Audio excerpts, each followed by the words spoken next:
أعوذ بالله من الشيطان الرجيم. بسم الله الرحمن الرحيم. يا أيها الذين آمنوا إن تنصروا الله ينصركم ويثبت أقدامكم. وقال الله سبحانه وتعالى: يا أيها الذين آمنوا كونوا أنصار الله كما قال عيسى ابن مريم للحواريين من أنصاري إلى الله قال الحواريون نحن أنصار الله فآمنت طائفة من بني إسرائيل وكفرت طائفة فأيدنا الذين آمنوا على عدوهم فأصبحوا ظاهرين. صدق الله العظيم. وعن عائشة رضي الله تعالى عنها قالت: قال رسول الله صلى الله عليه وسلم: الدنيا دار من لا دار له ومال من لا مال له ولها يجمع من لا عقل له، أو كما قال عليه الصلاة والسلام. الحديث رواه الحاكم والأحمد. قابل احترام بھائیوں، دوستوں اور بزرگوں، اللہ جل جلالہ عم نوالہ کو اپنا دین جو ہے وہ بہت پسند ہے، اور دین کا کام کرنے والے، دین کی خدمت کرنے والے، دین کے لیے جان مال پانے والے، یہ بھی اللہ کو بہت پسند ہے. اسی لیے اللہ تعالیٰ نے اپنے دین کے لیے اپنے منتخب بندوں کو اللہ نے چھانٹا. قرآن پاک میں ایک جملہ آتا ہے اشتباہ کا. کئی چیزیں ہیں، اس میں سے کسی ایک چیز کو چھانٹ لینا. یہ جملہ اللہ جل جلالہ عم نوالہ نبیوں کے لیے استعمال فرماتے ہیں. حضرت یونس علیہ السلام کا قصہ بیان کیا اور اس کے آگے کہہ دیا فاجتباہ ربہ فجعلہ من الصالحین. حضرت ابراہیم علیہ السلام کا قصہ بیان کیا اور کہہ دیا واجتبیناہ وہدیناہ الی صراط مستقیم. یہ جملہ قرآن پاک میں جہاں پر بھی ملے گا عام طور سے انبیاء کرام علیہ السلام کے قصے کے بعد اللہ عرب بیان فرماتے ہیں، اور بعین ہی یہی جملہ اللہ تعالیٰ نے اس امت کے لیے استعمال فرمایا. وَاجْتَبَاكُمْ، اللہ نے تمہیں چھانٹا ہے. اور میرے بھائیوں، کیوں چھانٹا ہے؟ صرف عبادت کے لیے؟ یہ کہتے ہیں کہ نہیں. عبادت اور دعوت، ان دو کے لیے اللہ تعالیٰ نے اس امت کو چھانٹا. وَسَمَّاكُمُ الْمُسْلِمِينَ، پچھلے امتوں کے نام وہ امتیں خود تجویز کرتی تھی، اس امت کا نام اللہ نے تجویز کیا. حدیث پاک میں آتا ہے اسمان من اسماء اللہ تعالی سما بہما امتی. دو نام میرے اللہ کے ہیں اور اللہ نے دیے ہیں اس امت کو. ایک نام ہے اللہ کا سلام، تو سلام سے بنا مسلمان. دوسرا نام ہے اللہ کا مؤمن، اور ہمیں مؤمن کہا ہی جاتا ہے. تو یہ امت بہت نرالی امت ہے. اور وجہ کیوں؟ اس کی وجہ کیا ہے؟ حضرت مولانا یوسف صاحب رحمۃ اللہ علیہ فرمایا کرتے تھے کہ خصوصیتیں اس امت کی بے انتہا ہیں، لیکن سب سے بڑی خصوصیت اس امت کی جو ہے وہ یہ ہے کہ اللہ تعالیٰ نے اس امت کو دعوت کے کام کے لیے قبول کیا ہے کہ نبیوں والا کام ابھی یہ امت کرے گی. اب ہمارے ایمان والی لائن یہ بہت پختہ ہوگی، عبادات والی لائن یہ بہت اچھی، اخلاقیات والی لائن یہ کہتے بہت عمدہ، معاملات ہمارے بہت اچھے، معاشرہ اور رہن سہن ہمارا بہت اچھا، شادی بیاہ ہماری ترتیب پر نہیں ہوگی، یہ کہتے قومی ترتیب پر نہیں ہوگی، محمدی ترتیب پر ہوگی. کھانا پینا قومی ترتیب پر نہیں، محمدی ترتیب پر. کپڑے مکان قومی ترتیب پر نہیں، محمدی ترتیب پر صلی اللہ علیہ وسلم. اسی لیے مدینہ منورہ پہنچ کر حضور اکرم صلی اللہ علیہ وسلم نے یہی ذہن بنایا صحابہ کا کہ دیکھو اب یہ معاشرت آئے گی، معاملات آئیں گے، اخلاق والی بات آئے گی، اس میں تم مجھے دیکھو میں کیا کرتا ہوں۔ چنانچہ شادیاں ہوئیں حضور اکرم صلی اللہ علیہ وسلم کے زمانے میں، لیکن شادیاں اس کے اندر یہ فرمایا قومی ترتیب مکمل طور پر ختم کروائی، جتنی قومی رگیں تھیں وہ ساری کٹوائی اور محمدی رگ جڑوائی۔ مکانات یوں کہتے ہیں سیدھے سادھے، ہاں مال بچے گا تو اس مال کو کہاں لگاؤ گے؟ تو فرمایا اعلی کلمت اللہ کے لیے لگاؤ۔ اسی لیے میرے بھائیو، دوستو، بزرگوں، شادی اور نکاح میں ہم اگر اسلاف کی تاریخ دیکھیں یا صحابہ کرام رضوان اللہ علیہ مجمعین کے قصے پڑھیں تو کسی جگہ آپ کو اور ہمیں یہ نہیں ملے گا کہ لمبا چوڑا خرچ کیا ہو، کہیں پر نہیں ملے گا۔ عبداللہ ابن عمر رضی اللہ تعالیٰ عنہما کے بارے میں حدیث روایتوں میں آتا ہے، بیت اللہ کا طواف کر رہے تھے عبداللہ ابن عمر، اور ایک نوجوان نے آ کر کہا کہ حضرت آپ کی فلاں بچی کے ساتھ نکاح کرنا چاہوں۔ فما اجاب ابن عمر، عبداللہ ابن عمر نے جواب نہیں دیا۔ چلے گئے، فارغ ہونے کے بعد مدینہ منورہ وہ نوجوان بھی پہنچا، بیٹھے ہوئے تھے حلقے میں، نوجوان کو دیکھا، اسے بلایا، یہ کہا بھائی میں طواف کر رہا تھا، تم نے ایک بات کہی تھی لیکن میں ذکر میں مشغول تھا، تمہیں جواب نہ دے سکا، اب کیا تم نے شادی کر لی یا کرنی ہے؟ تو انہوں نے کہا حضرت میں نے تو کی نہیں، لیکن جواب آپ کی طرف سے نہیں ملا تو میں سمجھا کہ شاید آپ کا ارادہ نہیں ہے۔ فرمایا نہ، میں ذکر میں مشغول تھا، اب بتاؤ تمہارا کیا ارادہ ہے؟ میں کہا حضرت شادی تو مجھے کرنی ہے۔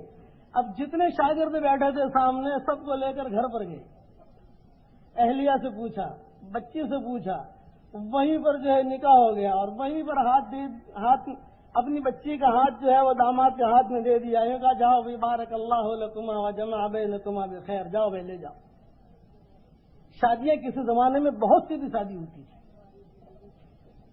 اسی لیے آتا ہے کتابوں میں کہ جتنی شادی سیدھی شادی ہوگی اور محمد صلی اللہ علیہ وسلم کی ترتیب پر ہوگی اس کے اندر اتنی ہی برکت ہوگی۔ قومی رگیں مکمل طور پر کٹوائیں اور محمدی رگ مکمل طور پر جڑوائی کہ مدینہ منورہ میں کوئی بات بھی آتی تھی تو یہ دیکھتے تھے حضور صلی اللہ علیہ وسلم کی ترتیب کیا ہے، اخلاق والی بات آئے، معاملات والی بات آئے، معاشرے والی بات آئے، شادی بیاہ والا مسئلہ آئے۔ چنانچہ روایتوں میں آتا ہے کہ ایک مرتبہ حضرت عمر رضی اللہ تعالی عنہ ٹیک لگا کر بیٹھے ہوئے، حضرت سلمان تشریف لائے، تو حضرت عمر نے ایک تکیہ لے کر حضرت سلمان کو یوں دیا، یوں کہ لو بھائی سلمان ذرا ٹیک لگا کے بیٹھ جاؤ۔ تو سلمان فارسی رضی اللہ تعالیٰ عنہ وہیں کھڑے کھڑے کہنے لگے صدق رسول اللہ، صدق رسول اللہ، صدق رسول اللہ، اللہ کے نبی نے سچ کہا، اللہ کے نبی نے سچ کہا، اللہ کے نبی نے سچ کہا۔ فبکا سلمان وبکا عمر، سلمان بھی رو رہے ہیں اور عمر بھی رو رہے ہیں، اللہ کے نبی نے سچ کہا۔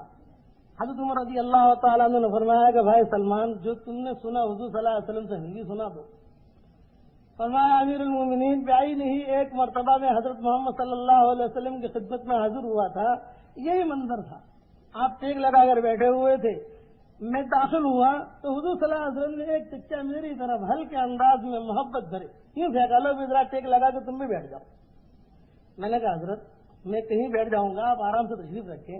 فرمایا نہیں، بات یہ ہے کہ مجھے اللہ تعالیٰ نے اخلاق والا بنا کر بھیجا ہے، اور یہ جو میں تمہارا اکرام کر رہا ہوں اس لیے کہ اگر مہمان کسی کے گھر میں جائے اور میزبان خالی اس کا اتنا اکرام کر لے کہ اسے تکیہ دے دے، اتنے اکرام کرنے پر بھی اللہ میزبان کے سارے گناہ معاف فرما دیتے ہیں۔ بات اصل یہ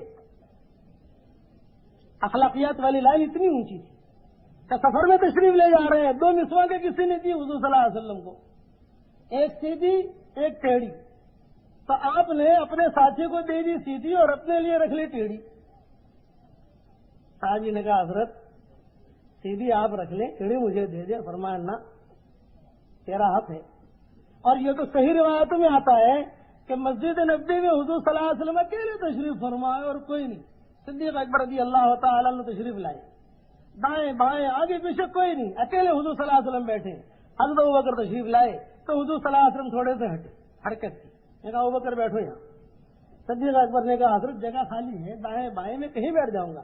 فرمایا اللہ، اگر تم اخلاق مجھے یہ سکھا کر بھیجا گیا ہوں کہ اگر کوئی آئے تمہارے پاس تو اس کے اکرام میں تھوڑا بھی تم ہٹ جاؤ۔ یہ ترتیب ہے ہمارے معاشرے کی، یہی ترتیب ہے ہماری شادی بیاہ کی کہ ہماری شادیاں بالکل سیدھی سادی ہونی چاہیے۔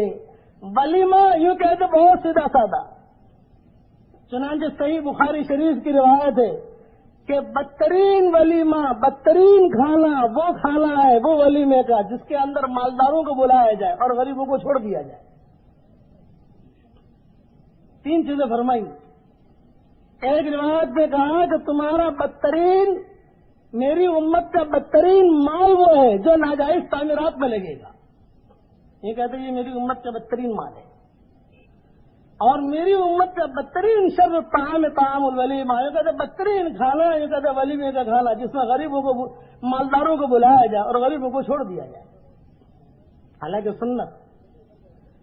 اس لیے فرمایا قومی ترتیب ختم کرو، اور مولانا یوسف صاحب رحمۃ اللہ علیہ فرمایا کرتے تھے، اللہ ان کی قبر کو نور سے منور فرمائے، کہ جتنی قومی رگیں کٹیں گی اور محمدی ترتیب جڑے گی اتنا ہی اللہ کا قرب حاصل ہوگا، اور اس آدمی کو اللہ وہ اعزاز دیں گے جو اللہ تعالیٰ نے سعد بن معاذ رضی اللہ تعالیٰ عنہ کو دیا، کہ خندق کے موقع کے اوپر تیر لگا ہے، خون نکل رہا ہے، اور دعا مانگ رہے ہیں کہ اے اللہ یہ بنو قریظہ یہ اصل میری قوم کے تو نہیں ہے، لیکن میری قوم سے ان کے بڑے پرانے تعلقات ہیں، شادی بیاہ والا معاملہ، تجارتوں والا معاملہ، لین دین کا معاملہ سالوں سے ان کے ساتھ چل رہا ہے، اے اللہ انہوں نے تیرے اور تیرے نبی کی مخالفت کی ہے، جب تک جو ہے میں ان کا حشر نہ دیکھ لوں اور جب تک میں ان کا بدلہ نہ لے لوں اور اپنی آنکھیں ٹھنڈی نہ کر لوں تب تک اے اللہ میری موت نہ آئے، میرے زخم کو تو ابھی روک دے،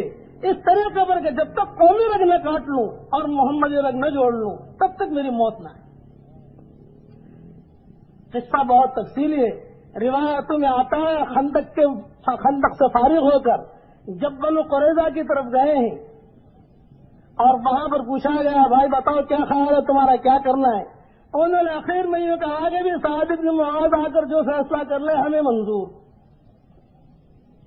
بہت اچھا، سعد بن معاذ رضی اللہ تعالیٰ عنہ کو مسجد نبوی سے بلایا گیا، ان کو زخم تھا، طبیعت ان کی خراب تھی، قبیلہ بنی غفار کا ایک نوجوان ان کی خدمت میں تھا، روایتوں میں آتا ہے کہ یہ سیدھے آئے، جب فیصلہ گاہ کی طرف چل رہے تھے یہی بنو قریظہ والے ملے اور یوں کہا کہ او سعد ذرا اپنی قوم کا خیال رکھنا، دوستی کا ذرا خیال رکھنا۔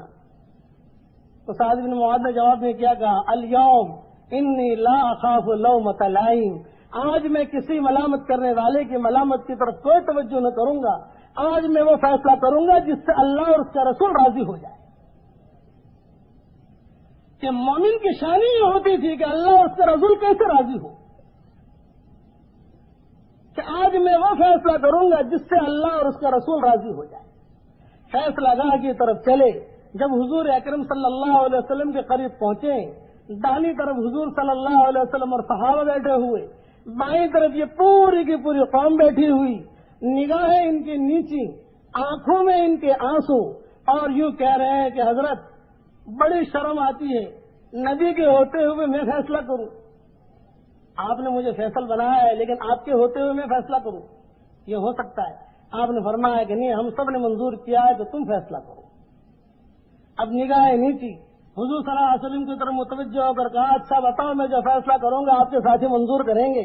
یہ کہا منظور کریں گے۔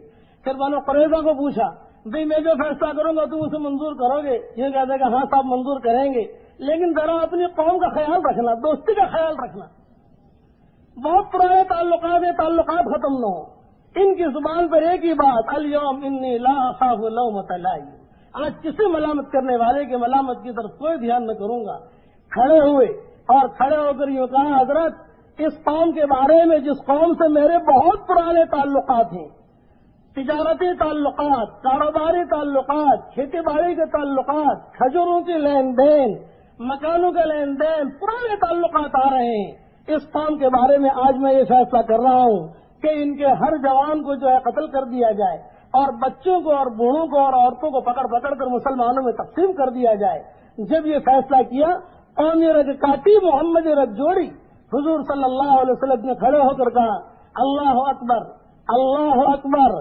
سعد ابھی جبریل میرے پاس آئے اور یوں کہہ رہے ہیں کہ سعد نے جو فیصلہ کیا ہے آسمانوں پر اللہ نے بھی یہی فیصلہ کیا ہے. کہ سعد نے فیصلہ بعد میں کیا ہے, آسمانوں پر اللہ نے پہلے کیا ہے. اب سعد ابن معاذ کھڑے ہوئے اور یوں کہا کہ اللہ قومی رگ کاٹ چکا, محمدی رگ جوڑ چکا, قومی ترتیب میں نے ساری ختم کی اور محمدی ترتیب پر میں نے جو ہے اب محمدی رگ جوڑ چکا ہوں. اب میرے زخم میں برکت دے, ایسی برکت دے کہ میری اور تیری ملاقات ہو جائے. حضرت مولانا یوسف صاحب رحمۃ اللہ علیہ فرماتے تھے قومی رگے کاٹنے والے اور محمدی رگے جوڑنے والوں کو اللہ کو اعزاز دیں گے جو اللہ نے سعد بن معاذ رضی اللہ تعالیٰ عنہ کو دیا. مسجد نبوی میں واپس آئے, رات کا اندھیرا چھایا ہوا, ٹھنڈی ٹھنڈی ہوائیں چل رہی ہیں.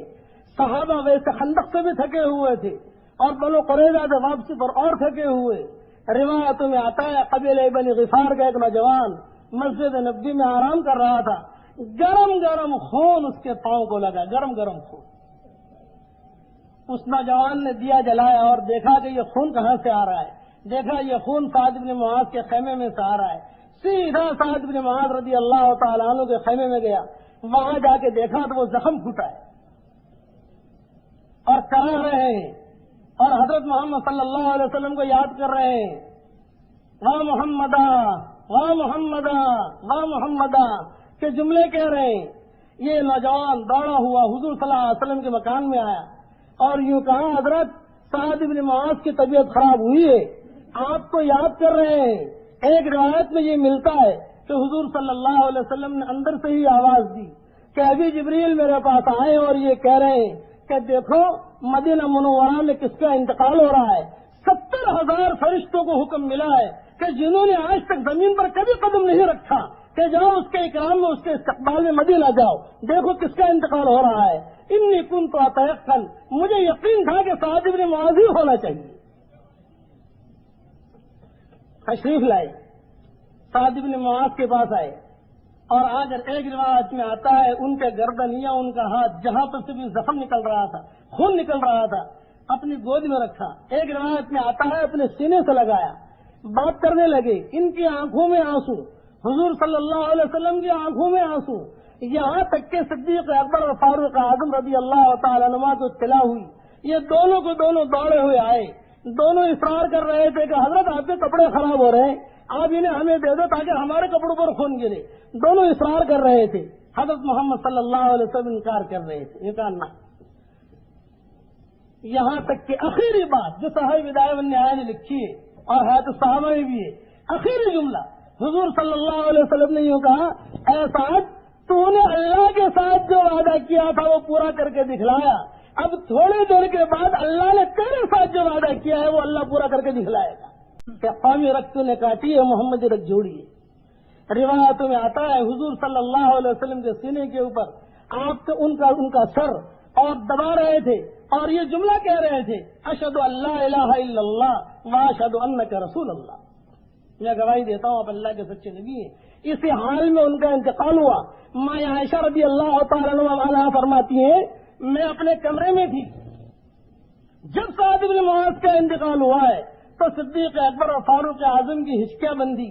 اپنے کمرے میں بیٹھی بیٹھی میں دونوں کی آوازوں میں تمیز کر رہی تھی کہ یہ میرے باپ کی آواز ہے اور یہ فاروق اعظم کی آواز ہے. صحابی نے پوچھا کہ امی یہ بتاؤ حضور صلی اللہ علیہ وسلم کا کیا حال تھا؟ تو ماں عائشہ رضی اللہ تعالیٰ عنہ نے کہا البتہ حضور صلی اللہ علیہ وسلم نے اپنی داڑھی پکڑ کر گہرے رشک کا اظہار فرمایا. صبح ہوئی, فجر کی نماز پڑھائی اور میرے کمرے میں آئے اور یوں کہا عائشہ گھر میں کوئی کدالی کوئی پھاوڑا کوئی چیز ہے؟ میں نے کہا حضرت آپ کو کیا ضرورت پڑی؟ یہ کہا میں چاہتا ہوں کہ سعد کے لیے میں خود اپنے ہاتھ سے قبر کھودوں. اعزاز مل رہا ہے. چنانچہ روایتوں میں آتا ہے کہ حضور صلی اللہ علیہ وسلم نے قبر کھودی. ہر پھاوڑے کی چوٹ پر ان کی قبر سے مشک کی خوشبو نکلتی تھی. یہ اعزاز مل رہا ہے. کہ صاحب قومی ترتیب ختم کی ہے، محمدی ترتیب پر آئے ہیں، قومی رگے کاٹی ہے، محمدی رگے جوڑی ہے۔ روایتوں میں آتا ہے جس کمرے کے اندر جنازہ رکھا ہوا ہے بڑی مشکل سے حضور داخل ہوئے صلی اللہ علیہ وسلم، بڑی مشکل سے۔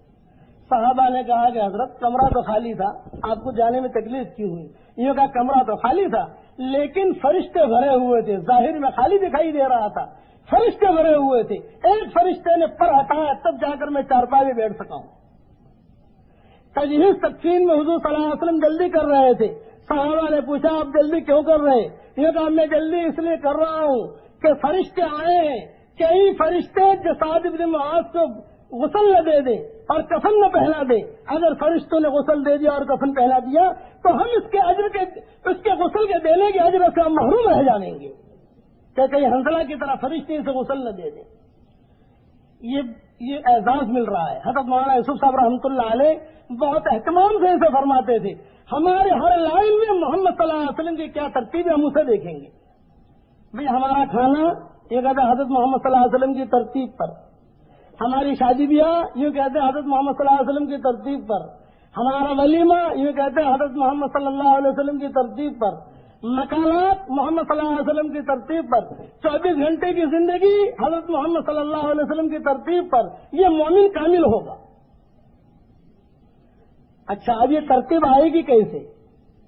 یہ کہتے ہیں قومی رگ کون کاٹ سکتا ہے اور محمدی رگ کون جوڑ سکتا ہے؟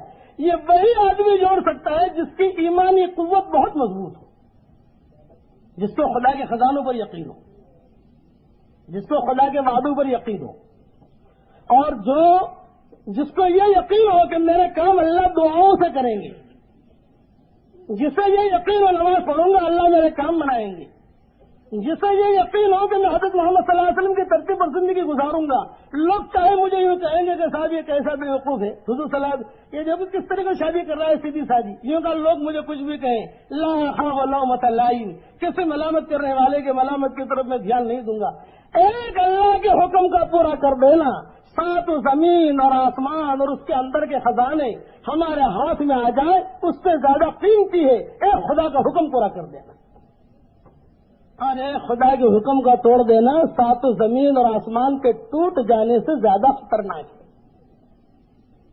اچھا شادی میں ہوتا کیا ہے؟ یہ کہتا لڑکی کو لڑکے سے ملانا، تو لڑکی کو لڑکے سے ملانے پر خرچہ نہیں کروایا بلکہ اللہ کے بندوں کو اللہ سے ملانے پر خرچہ کروایا ہے۔ یہ کہ اللہ کے بندوں کو اللہ سے ملاؤ، دعوت کے ذریعے سے دعوت کے لیے نکلو۔ اسی لیے صحابہ کے جو مالیات جو پیسے خرچ ہوتے تھے وہ دعوت میں زیادہ خرچ ہوتے تھے، اعلیٰ کلمت اللہ کے لیے زیادہ خرچ ہوتے تھے، وہ سمجھتے تھے کہ یہ ہماری اصل مایا ہے۔ اس لیے میرے بھائیوں دوستوں بزرگوں 5 باتیں، ایمانیات والی لائن ہماری ٹھیک ہو جائے، عبادات والی لائن بہت بڑھیا، اخلاقیات والی لائن بہت اچھی، معاشرت ہماری بہت اچھی، معاملات والی لائن ہماری بہت بڑھیا۔ یہ 5 باتیں اگر ایک آدمی میں آئی تو انفرادی طور پر اللہ کی مدد اس کے ساتھ ہو جائے گی۔ یہی 5 باتیں ایک گھرانے میں آئی تو اللہ کی مدد ان کے ساتھ، یہی 5 باتیں ایک مجمع میں آئی تو خدا کی مدد ان کے ساتھ۔ یہ 5 باتیں لانے کے لیے دعوت کی فضا ہوگی، دعوت کی فضا کے بغیر یہ 5 باتیں قابو میں نہیں آ سکتی۔ جب تک تعلیم کے حلقے نہیں ہوں گے، جب تک چلنا پھرنا نہیں ہوگا، جب تک نقل و حرکت نہیں ہوگی، اس لیے کہ یہ امت ہمیں عمریں بہت تھوڑی دی گئی ہیں، اس امت کی عمر بہت تھوڑی، اعمار امتی ما بین 60 و 70، میری امت کی عمریں کتنی؟ یہ کہتے ہیں 60 اور 70 کے درمیان، لیکن نیکی کا بھاؤ بے انتہا بڑھایا گیا، گناہ معاف کرانے کے اسباب بہت بتائے گئے بے انتہا، چنانچہ صحیح حدیث آپ کو ملیں گی کہ گناہ معاف کرانے کے اسباب بہت زیادہ اور نیکیاں بڑھانے کے اسباب بہت زیادہ۔ ماں باپ کی طرف محبت کی نگاہ سے دیکھ لو، یہ کہتے ہیں کہ حج کا ثواب، بیوی کے منہ میں لقمہ دے دو، یہ کہتے ہیں صدقے کا ثواب۔ سعد بن وقاص رضی اللہ تعالیٰ عنہ کا قصہ آتا ہے، حجۃ الوداع کے موقع پر بڑے بیمار ہوئے، صحیح روایتوں میں آتا ہے سخت بیمار، حضور صلی اللہ علیہ وسلم تشریف لے گئے عیادت کے لیے، آنکھوں میں آنسو، بھائی کیوں رو رہے ہو؟ کیونکہ حضرت ایسا لگ رہا ہے موت قریب ہے۔ فرمایا لعل اللہ یرفعک، اللہ تجھے سر بلند کرے گا، ابھی تو بہت کام کرنا ہے تجھے.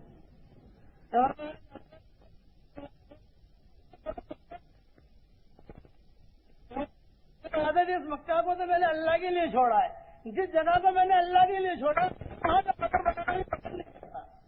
آپ نے فرمایا تیری موت تو یہ آئے گی ہی نہیں ساتھ، ابھی تو بہت دیر ہے، تو بہت کام کرے گا، گھبرا مت، اللہ تعالیٰ تجھے بہت عزت دے گا.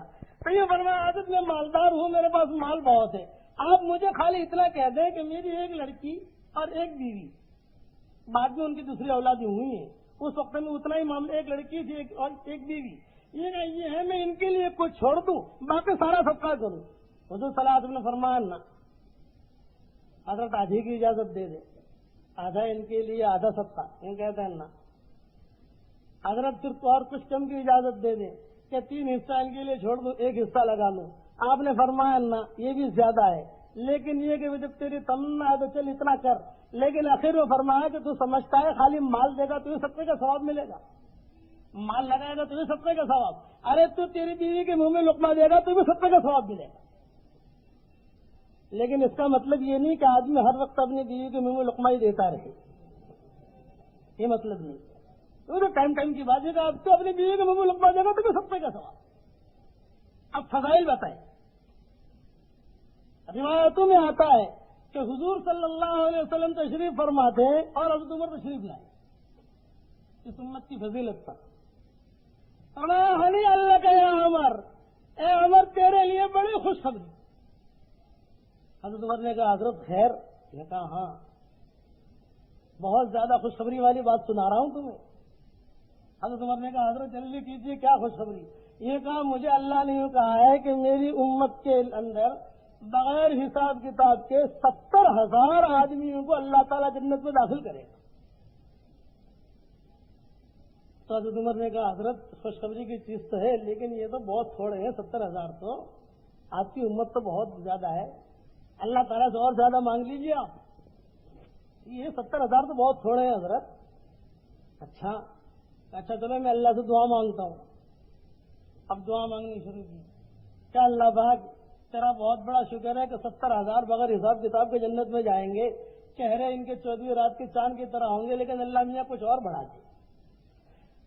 اب آئے حضور صلی اللہ علیہ وسلم، یہ کہا نہیں اللہ کا یا عمر بہت خوشخبری تیرے لیے. حضرت کیا؟ یہ کہا اللہ نے مجھے یوں کہا کہ وہ جو 70,000 جنت میں جائیں گے نا، ان میں سے 1,000 وہ 70,000 کو اور لے جائے گا. حضرت عمر نے کیا کہا؟ جی حضرت یہ بھی بہت بڑا معاملہ ہے، اللہ کی رحمت تو بہت وسیع ہے اور آپ کی امت بھی بہت ہے، معاملہ تو بڑا لمبا چوڑا کیجیے اللہ کے ساتھ. اس نے فرمایا اچھا اب دعا مانگی. اللہ میاں تیری رحمت، تیری مغفرت، تیرا اتنا بڑا رحمت اور مغفرت کا سمندر، اللہ میاں تھوڑا اور بڑھا. اب آئے حضور صلی اللہ علیہ وسلم، یہ کہا نہیں اللہ کا یا عمر خوشخبری. میں کیا کہا؟ اب اللہ نے مجھے یوں کہا کہ وہ جو 70,000 جنت میں جائیں گے نا، ان میں سے ایک آدمی 70,000 کو لے جائے گا. پہلے 1,000 70,000 کو لے جائے گا، پھر ایک آدمی 70,000 کو لے جائے گا. حضرت عمر نے کہا حضرت یہ بھی بہت تھوڑے ہیں، اللہ کی رحمت تو بہت وسیع. آپ ذرا اور تو حضور صلی اللہ علیہ وسلم ہنس دیے. فضحک رسول اللہ صلی اللہ علیہ وسلم، ہنس دیے اور فرمایا کہ میں نے اتنی دعائیں مانگی تب جا کر تو اتنا زیادہ معاملہ ہوا. حساب کیا امام احمد نے روایت نقل کی ہے اور آگے کہتے ہیں کہ یہ روایت سارے طرق سے صحیح ہے، اور کہتے ہیں جب حساب لگایا تو 4 ارب 90 کروڑ ہوئے بغیر حساب کتاب کے جانے والے. کتنے ہوئے بھائی؟ 4 ارب 90 کروڑ. تو حضور صلی اللہ علیہ وسلم سے حضرت عمر نے کہا حضرت یہ بھی بہت تھوڑے ہیں، آپ کی امت تو بہت زیادہ آئے گی. تو حضور نے فرمایا نہ، اللہ تعالیٰ نے ایک بات اور بھی کہی مجھے، یہ کہا یہ تو داخل کروں گا ہی بغیر حساب کتاب کے، لیکن پھر 3 لپے بھروں گا اور 3 لپے بھر بھر کے جتنے میری لپوں میں آئیں گے سب کو بغیر حساب کتاب کے جنت میں داخل کروں گا. تو پھر حضرت عمر نے کہا حضرت بس اب میرے لیے اتنی دعا کر دیجیے کہ اللہ کی لپ میں بیٹھ کر میں جنت میں چلا جاؤں. بولے اس امت کی خصوصیت ہے، پچھلی امتوں کے لیے نہیں ملے گا. عمریں بھی بہت تھوڑی، کام دیا بہت زیادہ. اعلاء کلمت اللہ کے لیے نکلو. اپنے گھر سے آدمی نکلتا ہے دعوت کے کام کے لیے، پہلا قدم نکالتے ہی اللہ اس کے سارے گناہوں کو معاف کر دیتا ہے. سبحان اللہ و بحمدہ 100 مرتبہ پڑھ لو، صحیح بخاری شریف کی روایت. سبحان اللہ و بحمدہ 100 مرتبہ پڑھ لو تو یوں کہتے ہیں کہ صاحب اگر سمندر کی جھاگ کے برابر بھی گناہ ہوں گے تو اللہ معاف کر دے گا. اور ترمذی اور ابو داؤد شریف کی روایت سبحان اللہ و بحمدہ 100 مرتبہ پڑھ لو 1,24,000 نیک کیا. اللہم اغفر لی وللمؤمنین والمؤمنات والمسلمین والمسلمات 1 مرتبہ پڑھ لو. طبرانی شریف کی روایت کہ صاحب دنیا میں جتنے مسلمان مرد عورتیں ہوں گی ان سب کے برابر اللہ نے کیا دے گا. سوتے وقت 3 مرتبہ پڑھ لو استغفر اللہ الذی لا الہ الا هو الحی القیوم واتوب الیہ. استغفر اللہ الذی لا الہ الا هو الحی القیوم واتوب الیہ 3 مرتبہ.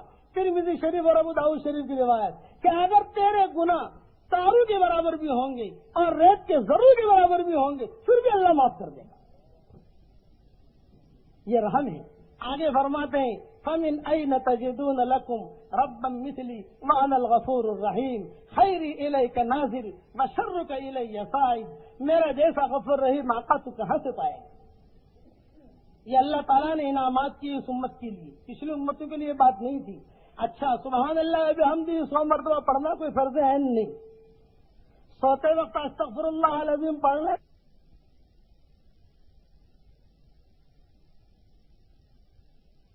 نبی کی دعوت کو اللہ نے قرآن میں بیان کیا. حالانکہ نبی نے عبادت بھی کی تھی نہیں کی تھی. ہر نبی نے عبادت کی، ہر نبی نے نماز پڑھی، ہر نبی نے اپنے اپنے زمانے کی جو آسمانی کتابیں تھیں وہ کتابیں پڑھی. لیکن کسی کا تذکرہ آپ کو قرآن میں نہیں ملے گا الا ماشاء اللہ. کسی نبی کے بارے میں یہ نہیں ملے گا کہ صاحب فلاں نبی اس طریقے سے رکوع کرتے تھے، ان کا سجدہ اس طریقے سے ہوتا تھا اور اس طریقے کوئی تذکرہ نہیں ملے گا. خالص مختصر عبادت کا تذکرہ مل جائے گا. لیکن دعوت کا تذکرہ اگر گش کر کے دعوت دی ہے تو اس کے پورے جملے قرآن میں ملیں گے. اللہ کو دعوت اتنی پسند ہے کہ نبی نے بازار میں جا کر اگر گش کیا اور اللہ کے بندوں کو اللہ کی طرف بلایا، اللہ کی بڑائی بیان کی تو اس کا تذکرہ اللہ قرآن میں فرماتے ہیں. پورا رکوع پوری سورت اللہ نے نازل کی. سورہ نور قال رب انی دعوت قومی لیلا ونہارا فلم یزدہم دعائی الا فرارا. اے اللہ میں نے میری قوم کو تیری طرف بلایا. دیکھو اب تذکرہ ہو رہا ہے. رب انی دعوت قومی لیلا ونہارا، رات اور دن. حال یہ نہیں کہ ہفتے میں 2 گش کر لیے، یہ نہیں، بلکہ 24 گھنٹے اس کی فکر. اور وہ میری قوم ایسی اڑیل ٹٹو جیسی تھی، میں انہیں تیری طرف بلاتا تھا وہ مجھ سے بھاگتے تھے. لیکن اللہ نے گھبرایا نہیں، وہ مجھ سے دور بھاگتے تھے، اپنے کانوں میں انگلیاں ڈالتے تھے اور یہ کہتے تھے تیری بات سننا نہیں چاہتے، تیرا چہرہ دیکھنا نہیں چاہتے. لیکن اللہ میاں میں برابر انہیں سمجھاتا رہا اور انہیں کہتا رہا. اور گش میں جا کر کیا بات کی وہ بھی اللہ نے قرآن میں نازل کی.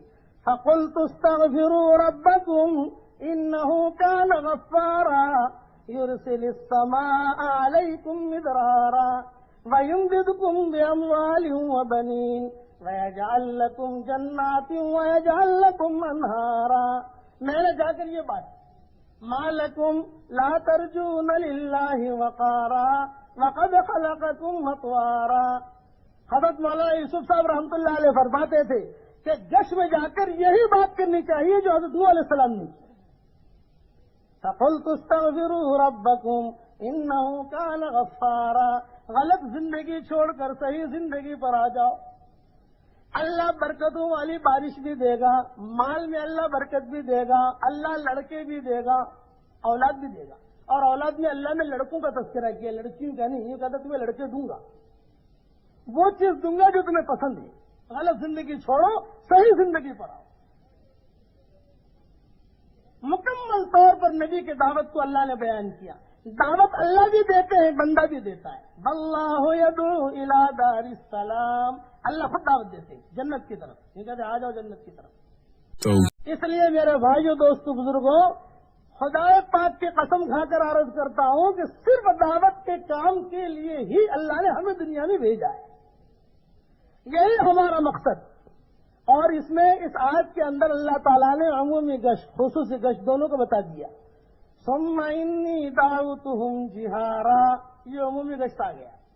ثم انی اعلنت لہم وَأَسْرَرْتُ لَهُمْ إِسْرَارًا، چپکے چپکے جا کر بھی میں نے سمجھایا. یہ خصوصی گشت آ گیا کہ عام طور پر یہ بازاروں میں جا کر بھی سمجھایا، گھروں میں جا کر بھی سمجھایا. اور اللہ میاں تیری بڑائی کو، اسی لیے یہ کہتے ہیں کہ اللہ کی بڑائی کو بولو. اللہ بہت بڑے، بہت بڑی قدرت والے، بہت بڑی طاقت والے اور بہت بڑے خزانے والے. اللہ کو کسی کی ضرورت نہیں، ہر چیز ہر منزل میں خدا کی محتاج. خدا کسی منزل میں کسی چیز کا محتاج اور پابند نہیں. دکان اپنے بننے میں خدا کی محتاج، باقی رہنے میں خدا کی محتاج، اثر دکھانے میں خدا کی محتاج، ختم ہونے میں خدا کی محتاج. جتنی منزلیں اس دکان پر آتی ہیں، یہ دکان ہر منزل میں خدا کی محتاج ہے اور خدا کسی منزل میں اس دکان کا محتاج اور پابند نہیں. کھیت، جتنی منزلیں اس کھیت پر آتی ہیں، یہ کھیت ہر منزل میں خدا کی محتاج ہے اور خدا کسی منزل میں اس کھیت کا محتاج نہیں. یہاں تک کہ اللہ فرشتوں کا محتاج نہیں ہے، اللہ نبیوں کا محتاج نہیں ہے، اللہ کسی کا محتاج نہیں. وحدہ لا شریک لہ، خدا دارم کے غم دارم، کسی کو اس کی ضرورت نہیں. وعندہ مفاتح الغیب لا یعلمها الا ہو، غیب کی چابیاں اس کے پاس جسے اس کے علاوہ کوئی نہیں جانتا. اسی لیے کہتے ہیں، روایتوں میں آتا ہے، ایک مرتبہ حضرت موسیٰ علیہ السلام نے اللہ سے پوچھا، اللہ میاں ساری دنیا کے لوگ اگر آپ کے ساتھ شرک کا معاملہ کریں گے تو آپ کیا کریں گے؟ اللہ نے کہا، یا موسیٰ انی خلقت الدابہ، میں نے ایک جانور پیدا کیا ہے، میں اسے حکم دوں گا ایک نوالے میں، ایک لقمے میں سب کو کھا جائے گا، سارے سمندر کا پانی پی جائے گا. موسیٰ علیہ السلام نے پوچھا، فَأَيْنَ تِلْكَ الدَّابَّةُ، اے اللہ پاک وہ جانور کہاں ہے؟ اتنا بڑا جانور کہ جو ایک نوالے میں سب کو کھا جائے، ایک لقمے میں سارا سب کو کھا جائے، سارا سمندر کا پانی پی جائے. أَيْنَ تِلْكَ الدَّابَّةُ، اتنا بڑا جانور رہتا کہاں ہے؟ تو اللہ نے جواب میں کہا، یا موسیٰ فی مرج من مروجی، میری چراگاہوں میں سے چراگاہ میں ہے. أَيْنَ تِلْكَ المرج یا رب العالمین، وہ آپ کی چراگاہ کہاں ہے؟ کہا، فی علم من علومی، میرے علم کے سمندروں میں سے ایک سمندر میں، لا یعلمها الا انا، جسے میرے علاوہ کوئی نہیں جانتا. اے موسیٰ، جو حضرت موسیٰ علیہ السلام نے پوچھا، وہ ایک ہی جانور ہے یا کئی ہیں؟ کہا ایک ہی ہے، اور جو کہا ایک نہیں ہے بلکہ کئی ہیں، اور سب کو روزانہ میں پیٹ بھر کے روزے پہنچاتا ہوں. تو اے موسیٰ، کیا 2 روٹیاں میں تمہیں نہیں پہنچا سکتا؟ اسی لیے حدیث قدسی میں کہتے ہیں، عبدی خلقتک لعبادتی فلا تلعب وتکفلت لک رزقک فلا تتعب اطلبنی تجدنی ان وجدتنی وجدت کل شیء وان فتنی فاتک کل شیء. اے میرے بندے، میں نے تو تجھ کو میری عبادت کے لیے پیدا کیا ہے، کھیل کود میں زندگی مت گزار. تیرا رزق میں نے مقدر کر دیا ہے، اپنے آپ تو زیادہ مت تھکا، مجھے ڈھونڈنا شروع کر. جہاں تو مجھے ڈھونڈے گا مجھے پا لے گا. اگر مجھے پا لیا تو گویا تو نے ہر چیز کو پا لیا، اور اگر مجھے گم کر دیا تو گویا تو نے ہر چیز کو گم کر دیا. یہ تو 2 روٹی کی وجہ سے تو میرا حکم توڑتا ہے. اے میرے بندے، خلقت السماوات السبع ولم آی بخلقہن وخلقت الارضین السبع ولم آی بخلقہن وخلقت 7 ابحر ولم آی بخلقہن افیعینی ان اسوق الیک رغیفتین یا عبد سوء. اے میرے برے بندے، 7 آسمان میں نے بنائے، میں نہیں تھکا. 7 زمینیں میں نے بنائی، میں نہیں تھکا. 7 بڑے بڑے سمندر میں نے بنائے، میں نہیں تھکا. بڑے بڑے فرشتے میں نے بنائے. ان للہ ملکن 7 ابحر فی نقرۃ ابہامہ، ایسے بڑے بڑے فرشتے بنائے. ایک فرشتہ اتنا بڑا بنایا کہ 7 سمندر اس کے انگوٹھے کے اوپر کھڑے ہیں، ایک قطرہ بھی زمین پر نہیں گر سکتا. اتنے بڑے بڑے فرشتے میں نے بنائے، میں نہیں تھکا. تو کیا 2 روٹیاں تجھے پہنچانے میں تھک جاؤں گا؟ کیا تو نے مجھے اتنا کمزور سمجھا ہے؟ یہ کہتے ہیں، عبدی میرے بندے یاد رکھنا، فمن این تجدون لکم ربا مثلی وانا الغفور الرحیم. میرا جیسا غفور رحیم آقا تو کہاں سے پائے گا؟ میں نے تیرے لیے اتنے انعامات کے دروازے کھول دیے. آج تو میں بھی نیت کروں، ہمارے مجمع بھی نیت کرے کہ مرتے دم تک انشاءاللہ اللہ کے سارے حکموں کو پورا کرنا ہے تو ہو انشاءاللہ. اور خاص طور سے یہ دعوت والا کام، اس دعوت والے کام کو اپنا کام بنا کر ہی زندگی گزارنی ہے تو ہو انشاءاللہ. اچھا، اس کے اندر ایک دھوکہ لگتا ہے آدمی کو. تبلیغ میں آج کل آدمی کیا سمجھتا ہے؟ کہتے 3 چلے دے دیے میری چھٹی، بھائی میں نے چلہ دے دیا، سامنے ملاقات کریں گے، السلام علیکم وعلیکم السلام، بھائی آپ کی کیسی طبیعت ہے؟ مطلب طبیعت ٹھیک ہے، میرے 3 چلے لگ گئے۔ پہلے جواب میں پوچھنے سے پہلے کیا کہے گا؟ میرے 3 چلے لگ گئے، مطلب چلہ لگ گیا۔ ارے اللہ کے بندے، 3 چلے اور چلہ اور 3 دن یہ تو ذہن بنانے کے لیے ہے، اصل تو پوری زندگی، اصل تو یہ ہے کہ ہماری دھن یہ ہو جائے جو نبیوں کی ہوتی تھی، ہماری دھن یہ ہو جائے کہ صاحب ہم دکان پر جائیں، اسی لیے کہتے ہیں کہ گھر پر جاؤ تو گھر پر جاتی کیا کہو؟ گھر پر جاتی سلام علیکم وعلیکم السلام کے بعد کھانے کا مت پوچھو، کہتا آج کھانا پکایا کہ نہیں پکایا، بھائی آج کیا کھانا پکایا، آج کپڑے دھوئے کہ نہیں دھوئے، ہرگز سے مت پوچھو، پہلے یہ پوچھو نماز پڑھی کہ نہیں پڑھی، قرآن پاک کی تلاوت کی کہ نہیں کی، اور آج تعلیم ہوئی کہ نہیں ہوئی۔ اس کے بعد کھانے کا پوچھو، کہ گھر میں جاتے ہی اگر ہم کھانے کا پوچھیں گے تو گھر میں کھانے کا ماحول بنے گا، اور گھر میں جاتے ہی اگر تعلیم اور ایمان اور قرآن کا پوچھیں گے اور دعوت کا پوچھیں گے تو گھر میں دعوت والا ماحول بنے گا۔ 100% نبیوں نے دعوت کا کام کیا، 100% صحابہ نے دعوت کا کام کیا، اور دعوت، اور آج ہم دیکھ رہے ہیں دعوت کے برکات۔ ہمارے یہاں بمبئی میں سینما میں کام کرنے والی جو عورتیں ہیں وہ دین پر آ گئیں۔ اچھا وجہ کیا بنی؟ کسی کی تقریر، یہ کہتے ہیں نہ، کسی کا بیان، یہ کہتے ہیں نہ، گھر کے تعلیم، صرف تعلیم، اور عورتیں دین پر آئیں۔ ہوائی جہاز چلانے والا ایک پائلٹ ہمیں ملا ساؤتھ افریقہ میں تعلیم کے حلقے میں، تو ہم نے پوچھا کہ صاحب ہوائی جہاز لے کر کہاں جاتے ہیں آپ؟ تو انہوں نے کہا کہ مولوی صاحب ہم جاتے ہیں جرمن۔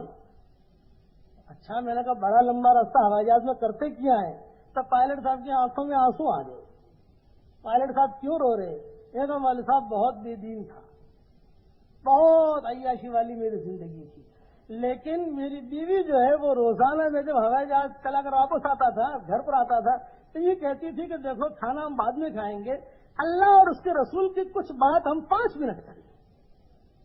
تو میں کہتا تھا ارے تو ملانی بن گئی اور میں مسٹر ہوں، ملانی اور مسٹر کا جوڑ کیسے ہوگا؟ تو یہ کہتی تھی نا پائلٹ صاحب خالی 5 منٹ، اتنا ٹائم آپ نے دنیا کے لیے دیا، 5 منٹ خالی میں ایک حدیث پڑھ لیتی ہوں، بعد میں کھانا۔ اب وہ بیٹھ کر حدیث پڑھتی تھی روزانہ، کبھی فضائل نماز میں سے، کبھی فضائل ذکر میں سے۔ تو یہ کہا مولوی صاحب وہ جو حدیث، ایک حدیث 5 منٹ کے لیے، زیادہ نہیں پڑھتی تھی، لیکن مولوی صاحب وہ ایسے وہ کہتی جاتی تھی، میرے دل میں اترتی جاتی تھی۔ اب مولوی صاحب اللہ کا شکر ہے کہ میں نے 3 چلے بھی دے دیے، سالانہ چلہ بھی دیتا ہوں، اور پہلے جب میں ہوائی جہاز لے کر جاتا تھا تو 13 گھنٹے 12 گھنٹے میرے ادھر ادھر گزر جاتے تھے عیاشی کے اندر بات کرنے میں، لیکن اب جو ہے میں جب ہوائی جہاز لے کر جاتا ہوں تو ہوائی جہاز اوپر جانے کے بعد میرے جیب میں چھوٹا سا قرآن ہوتا ہے، میں قرآن کھول کر بیٹھ جاتا ہوں، جرمن پہنچتے پہنچتے میرے 15 پارے ہو جاتے ہیں، اور بولی یہی فلائٹ لے کر 3 دن کے بعد جب واپس آتا ہوں تو ساؤتھ افریقہ پہنچتے پہنچتے میرے 15 پارے ہو جاتے ہیں۔ یہ کہہ کر رونے لگا، میں نے کہا جو خود نہ تھے راہ پر وہ غیروں کے ہادی بن گئے، یہ اللہ کا نظام ہے۔ اس لیے میرے بھائیو دوستو بزرگوں، یہ نیتیں ہم کریں، جیسے نیت ہوگی ویسا اللہ کا معاملہ ہوگا۔ حضرت مولانا یوسف صاحب رحمۃ اللہ علیہ فرماتے تھے کہ اللہ تعالیٰ نے بہت بڑی وسعت رکھی ہے کہ آدمی اپنے گھر پر بیٹھے بیٹھے ساری دنیا کی نمازوں کا ثواب لے سکتا ہے۔ کئی مجمع ہم بھی یہاں بیٹھے، اگر ہم نیت کرے گا اللہ میاں میری نیت تو یہ ہے کہ دنیا میں جتنے مسلمان ہیں ان سب تک جا کر تیرے پیغام کو پہنچاؤں گا، خدا کی قسم آج سے ہی ثواب شروع ہو جائے گا، اور مانگنا شروع کرو اللہ سے۔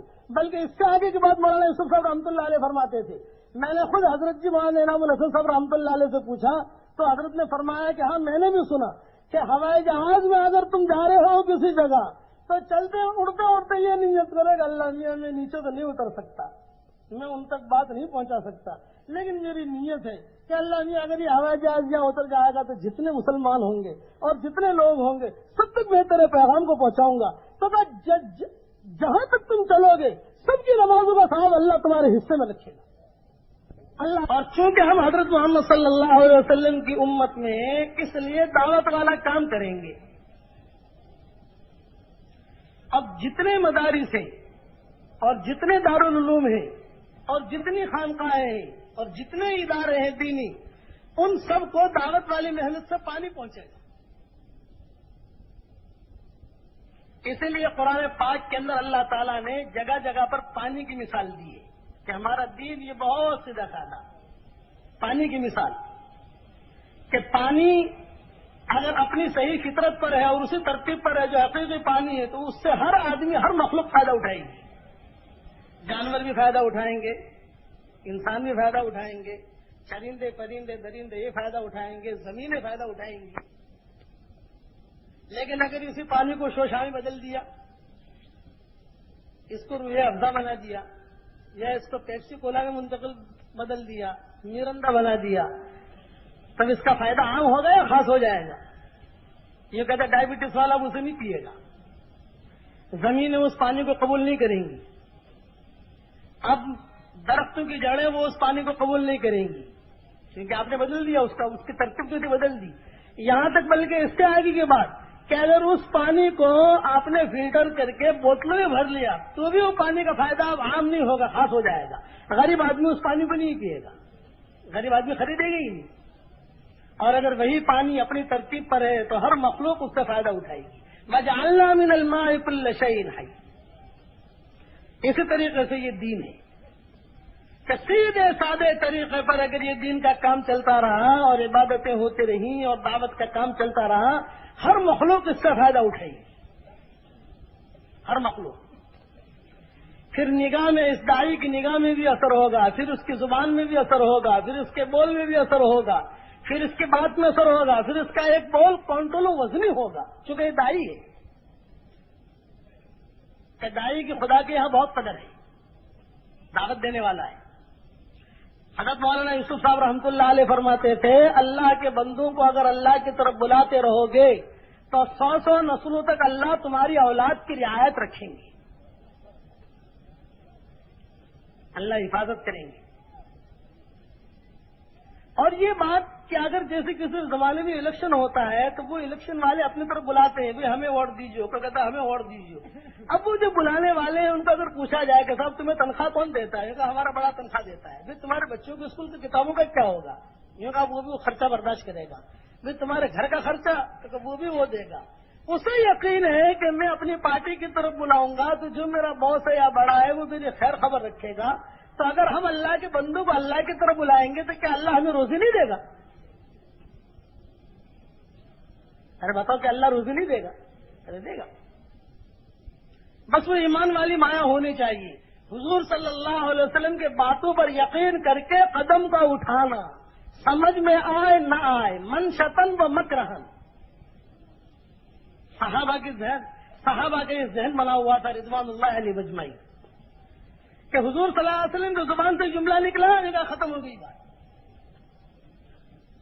روایتوں میں آتا ہے کہ مدینہ منورہ میں مسجد نبوی کے قریب ایک کھجور کا درخت تھا, اور اس کھجور کے درخت سے لوگوں کو بڑی تکلیف ہوتی تھی. یا قرب و جوار میں مکانات تھے, بے پردگی ہوتی تھی.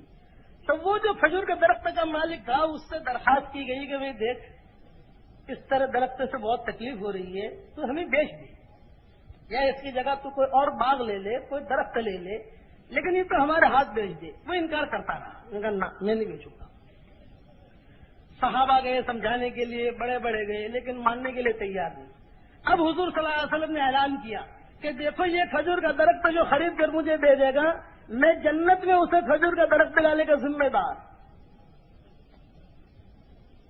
اب بات آئی حضور صلی اللہ علیہ وسلم کی بات کی یقین کا معیار صحابہ تھا کہ جنت میں کھجور کا درخت دلاؤں گا اس آدمی کو جو مجھے یہ کھجور کا درخت خرید کر دے دے. تو ابو الدحداء رضی اللہ تعالیٰ عنہ یہ جاگیردار تھے, ان کے بڑے باغات تھے. یہ آئے حضرت محمد صلی اللہ علیہ وسلم کے بعد, یہ کہ حضرت میں خرید دوں, یہ کہ کوئی بھی خرید لے, یہ کھجور کا درخت خرید کر مجھے دے دے, میں جنت میں اسے کھجور کا درخت دلانے کا ذمہ دار. چنانچہ یہ آئے کھجور کے درخت والے کے پاس, یہ کہا میاں بیچو گے؟ میں کہا نہیں بیچوں گا. کہا دیکھ تو میرے ہاتھ پر بیچ دے, میں تجھے بڑی قیمت دوں گا, اس کی بڑی زبردست قیمت ملے گی. کہا صاحب میں نہیں بیچنے گا. یہ کہا ایسی قیمت دوں گا کہ قیامت تک کوئی نہیں دے سکتا, اس لیے کہ معاملہ جنت کا ہے. کہ وہاں حضور صلی اللہ علیہ وسلم نے یہ وعدہ کیا ہے جو کھجور کا درخت خرید کر مجھے دے دے, جنت میں اسے کھجور کا درخت دلانے کا ذمہ دار. اس نے کہا اچھا بتاؤ کیا قیمت دو گے؟ یہ کہا مانگ تو کیا مانگتا ہے؟ یہ کہا بس بھائی آپ کیا دو گے؟ انہوں نے کہا یہ کھجور کا درخت تو مجھے دے دے، میں پورا باغ دینے کے لیے تیار ہوں جس میں 600 درخت کھجوروں کے لگے ہوئے ہیں۔ نبی کی بات پر قدم اٹھانے کا مزاج اور نبی کے بات پر مال لگانے کا مزاج امت کا بنا ہوا تھا۔ ایک کھجور کا درخت تو مجھے دے دے، میرا باغ لے لے جس میں 600 درخت کھجوروں کے لگے ہیں۔ یہ کہا منظور، سودا ہو گیا۔ اب الدرداء رضی اللہ تعالیٰ عنہ سیدھے دوڑے ہوئے خوشی خوشی حضور صلی اللہ علیہ وسلم کے پاس آئے۔ یہ کہا حضرت سودا ہو گیا۔ کہا کتنے میں؟ یہ کہ میرا باغ میں نے دے دیا جس میں 600 درخت کھجوروں کے تھے، باغ میں دے دیا، زمین بھی دے دی، اندر مکان بنا ہوا تھا وہ بھی دے دیا، کچھ چھوٹی موٹی نہریں تھیں وہ بھی دے دی، سب کچھ دے دیا۔ تو آپ نے فرمایا بہت اچھا۔ پھر کہا حضرت آپ میرے ساتھ وعدہ کر لیجئے کہ آپ جنت میں مجھے کھجور کا درخت دلائیں گے نہیں دلائیں گے؟ یہ فرمایا ہاں میں اللہ کے نبی میں وعدہ کرتا ہوں کہ جنت میں تمہیں کھجور کا درخت دلاؤں گا۔ اب ابو الدرداء رضی اللہ تعالیٰ عنہ اپنے دوستوں سے کہنے لگے کہ دیکھو جنت میں کھجور کا درخت تو مجھے ملے گا ہی ملے گا، لیکن میری جنت بھی تو پکی ہو گئی۔ کہ خالی کھجور کا درخت تھوڑی ملے گا، کھجور کے ساتھ ساتھ تو وہ زمین بھی آئے گی اور خدا کی شان کے مطابق ملے گی۔ اس پر حضور صلی اللہ علیہ وسلم نے فرمایا غنی اللہ کا یا ابو الدرداء، اے ابو الدرداء تیرے لیے خوشخبری ہے، جنت میں سب سے پہلے فرشتے تجھے پھل کھلائیں گے کہ تو نے قربانی دی۔ نبی کی ایک بات پر قدم کا اٹھانا۔ اب حضور اکرم صلی اللہ علیہ وسلم کی باتوں پر صحابہ کرام رضوان اللہ علیہ مجمعین قدم اٹھاتے تھے۔ روایتوں میں آتا ہے عبداللہ ابن عمر رضی اللہ تعالیٰ عنہما مدینہ منورہ کے گلیوں میں سے گزرتے، اگر کان میں یہ آیت پڑ جاتی لن تنالوا البر حتی تنفقوا مما تحبون، کہ خدا تک نہیں پہنچ سکتے جب تک اپنے محبوبات کو، مطلوبات کو، مرغوبات کو اللہ کے لیے قربان نہ کرو۔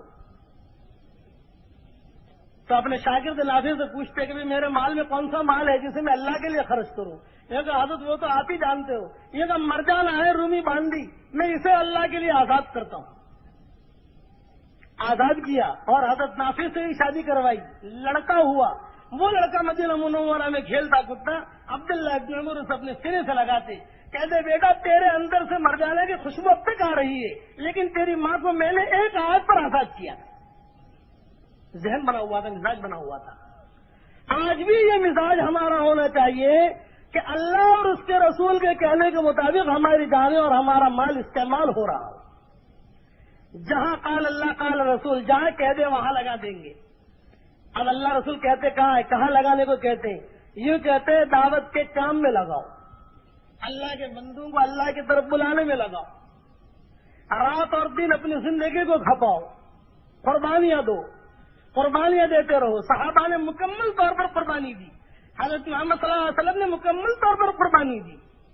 کہ حضرت علی رضی اللہ تعالیٰ عنہ تشریف لا رہے، حضرت بکریاں دے دیجیے آپ مجھے۔ آپ نے فرمایا تجھے بکریاں دوں یا 5 جملے سکھا دوں؟ تو اگر کہے تو بکریاں دے دوں۔ ایک روایت میں حضرت علی کا نام آتا ہے اور ایک روایت میں حضرت فاطمہ کا نام آتا ہے، دونوں روایتیں ہیں تو صحابہ میں کہ کہے تو بکریاں دے دوں یا کہے تو 5 جملے سکھا دوں۔ حضرت علی رضی اللہ تعالیٰ عنہ نے فرمایا کہ حضرت آپ مجھے 5 جملے سکھا دیجیے جس سے میری دنیا اور آخرت کے کام بن جائے۔ اور اگر آج کا مسلمان ہوتا تو کیا کہتا؟ یہ کہتا ہے حضرت بکریاں بھی دے دیجیے اور 5 جملے بھی سکھا دیجیے۔ یہ نہیں چلتا۔ چنانچہ وہ ابو الدرداء کے بارے میں آتا ہے، سیدھے گئے اپنے باغ میں اور باغ میں جا کر کہہ رہے ہیں کہ یا امت دادا، او دادا کی ماں نکل، یہ باغ تو میں نے بیچ دیا۔ اب بیوی پوچھ رہی ہے کتنے میں؟ تو باہر ہی سے کہہ رہے ہیں جنت میں کھجور کا درخت ملے گا۔ تو بیوی کیا کہہ رہی ہے؟ نعم الزوج، کتنا اچھا ہے میرا شوہر، کتنا اچھا سودا کر کے آیا۔ اور اگر آپ کی ہور ہوتی تو بھائی، یا آپ کی جو توڑی کی ہور ہوتی تو کیا کہتی؟ ارے دماغ خراب ہو گیا، 3 چلے لکھا دیے، سب اتنا سارا لگا دیا۔ اور وہاں کیا کہتی ہے؟ نعم الزوج، کتنا اچھا ہے میرا شوہر۔ اور عجیب کسی روایت کا اگلا ٹکڑا ملتا ہے، دونوں میاں بیوی بات کر رہے ہیں، اوپر سے ایک کھجور نیچے گری۔ یہ دادا جو تھے چھوٹے سے تھے، یہ کھیلتے کھیلتے کھجور سیدھے منہ میں رکھی، ماں دوڑی ہوئی آئی، یہ کہا بیٹا یہ کھجور اب ہماری نہیں ہے، یہ کسی اور کی ہے، اور یہ کہہ کر وہ کھجور جو ہے منہ میں سے نکالی، بیٹا ہماری نہیں ہے۔ مزاج بنا ہوا تھا۔ دعوت کے ذریعے سے یہ فضا بنانی ہے، قربانی دینا آسان ہو جائے، حلال پر چلنا آسان ہو جائے، حرام سے بچنا آسان ہو جائے، اور دعوت کے ذریعے سے ہوگی، تعلیم کے حلقوں کے ذریعے سے. یہ تعلیم کے حلقے دکھائی دیتے ہیں وہ سیدھے سادی. یہ کہتے ہیں تعلیم کا حلقہ، سمجھ میں نہیں آتی بات، لیکن یہ کہتے ہیں ساری جان اس میں ہے. گشت دکھائی دیتا ہے سیدھا سادہ کے ساتھ، گشت آدمی نقل و حرکت کر رہا ہے، لیکن یہ کہتے ہیں کہ اس کا اثر بہت زیادہ ہے. اور قربانی دینے کا امت کے اندر مزاج پیدا ہو جو حضور اکرم صلی اللہ علیہ وسلم نے صحابہ کا پیدا کیا. 100% قربانی دلوائی، 100%. مکان میں 2 مہینے تک جو ہے چولہا نہیں جلتا تھا. روایتوں میں آتا ہے عمران ابن حسین اور حضرت محمد صلی اللہ علیہ وسلم دونوں کے دونوں حضرت فاطمہ کے مکان پر گئے، دستک دی. حضرت فاطمہ نے پوچھا کون؟ تو کہا محمد ابن عبداللہ ابن عبد المطلب صلی اللہ علیہ وسلم. حضرت فاطمہ اندر سے پوچھ رہی ہے حل معاک رجل یا رسول اللہ، آپ کے ساتھ کوئی ہے؟ تو کہا میرے ساتھ عمران ابن حسین ہے. حضرت فاطمہ رضی اللہ تعالی عنہ نے فرمایا کہ حضرت آپ اکیلے تشریف لائیں، عمران گھر میں نہ آئے. پوچھا بیٹا کیوں؟ تو کہا لیس عندی رداء ان اغطی راسی، ابو میرے پاس اتنی چادر بھی نہیں ہے کہ میں اپنا سر چھپا سکوں. آپ کی آنکھوں میں آنسو آئے، آپ کے کندھے کے اوپر چادر تھی، وہ چادر اندر دی پردے کے پیچھے سے. یہ کہا بیٹا پردہ کر لو، میرے ساتھ جو میرا ساتھی ہے وہ باہر کھڑا رہے اور میں اندر آؤں، یہ مناسب نہیں ہے. میرے ساتھ وہ عمران ابن حسین ہے کہ جب بیمار ہوتا ہے تو فرشتے آ کر عیادت کرتے ہیں، میں اسے باہر کھڑا کروں، یہ نہیں ہوگا. چنانچہ حضرت فاطمہ رضی اللہ تعالی عنہ نے پردہ کیا، دونوں کو دونوں داخل ہوئے. اب بات کر رہے ہیں حضور صلی اللہ علیہ وسلم، بیٹا کیا تکلیف ہے؟ یہ کہہ رہی ہے حضرت ابو جان پہلے ہم پر فاقے تھے اور بھوک دور کرنے کے لیے کھانا نہیں تھا، اب ہم پر بیماریاں ہیں، بیماریاں دور کرنے کے لیے دوائی اور علاج کا کوئی بندوبست نہیں ہے. جواب میں حضور صلی اللہ علیہ وسلم کیا کہہ رہے ہیں؟ دل چھوٹا نہ کر، دل چھوٹا نہ کر، انت سیدۃ نساء اہل الجنہ، کہ اللہ تعالیٰ تجھے اور جنت کی عورتوں کا سردارن بنائے گا. وہاں کی بتا دی، دنیا میں قربانی دینے کو کہا، قربانیاں دی. عائشہ رضی اللہ تعالیٰ عنہ فرماتی ہے 2 چاند گزر جاتے تھے ہمارے گھر میں چولہا نہیں جلتا تھا. پوچھا کیا کھاتے تھے؟ یہ کہا 2 کالی چیزوں پر گزر ہوتا تھا. پوچھا 2 کالی چیزیں کون سی؟ تمر والماء، کھجور اور پانی پر. بچوں نے قربانیاں دی، جوانوں نے قربانیاں دی. بازاروں میں اس وقت میں آوازیں لگتی تھی یا خیل اللہ ارکبی الی ثواب اللہ فرغبی، النفیر النفیر النفیر، ایسے سوار ہو جا، اللہ کے ثواب میں رغبت کر، نکل اللہ کے راستے میں، نکل اللہ کے راستے میں. ارے بدر کا قصہ ہوا تو خیسمہ اور دونوں باپ بیٹے، لڑائی کس بات پر ہو رہی ہے؟ بیٹا کہہ رہا ہے میں جاؤں گا، باپ کہہ رہا ہے میں جاؤں گا. لو صاحب، اور جا کیوں رہے کہ 3 چلا، یہ کہتا 3 چلا نہیں. اس وقت کی تشکیل یہ ہوتی تھی کہ صاحب اب جا رہے ہیں، کچھ پتہ نہیں واپس لوٹیں گے نہیں لوٹیں گے، اب جا رہے ہیں کچھ پتہ نہیں واپس آئیں گے نہیں آئیں گے. دونوں کو دونوں بات ہو رہی ہے کہ میں، وہ کہہ رہے ہیں کہ میں. یہاں تک کہ بات آئی حضرت محمد صلی اللہ علیہ وسلم کے پاس. آپ نے فرمایا جی کیا معاملہ ہے؟ یہ کہا حضرت، وہ کہتے ہیں میں، یہ کہتے ہیں میں. یہ کہا نہ، تم دونوں، حضرت دونوں کی اجازت دے دیجیے. یہ کہا دونوں کی اجازت نہیں، ایک چلے، تم دونوں میں سے ایک. قرآن ڈالا، قرآن میں نام نکلا بیٹے کا. اب باپ نے کیا کہا؟ باپ بیٹا میں تو تیرا ابا ہوں، باپ کی اطاعت تو ضروری ہے، ارے مجھے جانے دے، تو یہاں رہ جا. تو بیٹا جواب دے رہا ہے کہ ابو اگر شہادت کے علاوہ کوئی اور چیز ہوتی تو میں آپ کو ترجیح دیتا، یہاں معاملہ تو شہادت کا ہے، میں کیسے ترجیح دوں آپ کو؟ اللہ کے دین کے لیے نکلنے کا مزاج، اسی لیے نان رستے کا مطالبہ کیا تو حضور صلی اللہ علیہ وسلم نے برداشت نہیں کیا. بشیر ابن اقربہ کا قصہ امام بخاری رحمۃ اللہ علیہ نے لکھا ہے اپنے تاریخ کے اندر کہ چھوٹے سے بچوں نے قربانیاں دی، دلہنوں نے قربانیاں دی. صدیق اکبر کی بہو عاتقہ، روایت وہ قصہ بھی تفصیل سے آتا ہے. نوجوانوں نے قربانیاں دی، حنظلہ اور حضرت حمزہ. یہ کہتے قربانیاں دے رہے ہیں کہ کس کے لیے قربانیاں دے رہے ہیں؟ اتنا غم حضور صلی اللہ علیہ وسلم پر. روایتوں میں آتا ہے کہ حضرت حمزہ کی جنازے کی نماز حضور صلی اللہ علیہ وسلم نے 70 مرتبہ پڑھی. کتنی مرتبہ بھائی؟ 70 مرتبہ، غم کے مارے. اور یوں کہا یا حمزہ لولا انی اخاف علی صفیہ، مجھے اگر صفیہ کا خوف نہ ہوتا میں تجھے دفن نہ کرتا، تجھے ایسے ہی چھوڑ دیتا. لیکن مجھے صفیہ کا خوف ہے کہ برداشت نہیں کر سکے گی، اس لیے میں دفن کر رہا ہوں۔ میری رائے میری تمنا یہ تھی اس حال میں تجھے چھوڑ دیتا اور جنگلی بھیڑیے چرندے پرندے آ کر تجھے اپنے پوٹوں میں یا پیٹوں میں لے لیتے اور قیامت کے میدان میں تو ان کے پیٹوں سے حشر کیا جاتا۔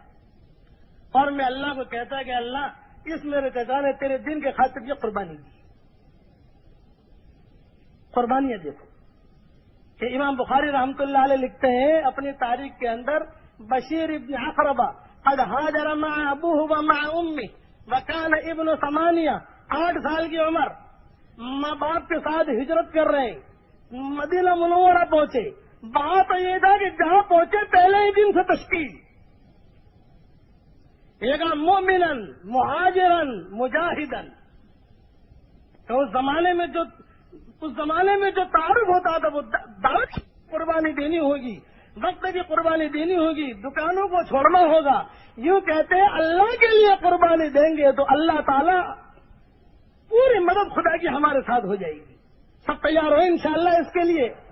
اب جو ہے اب مولانا بیان کریں گے انشاءاللہ۔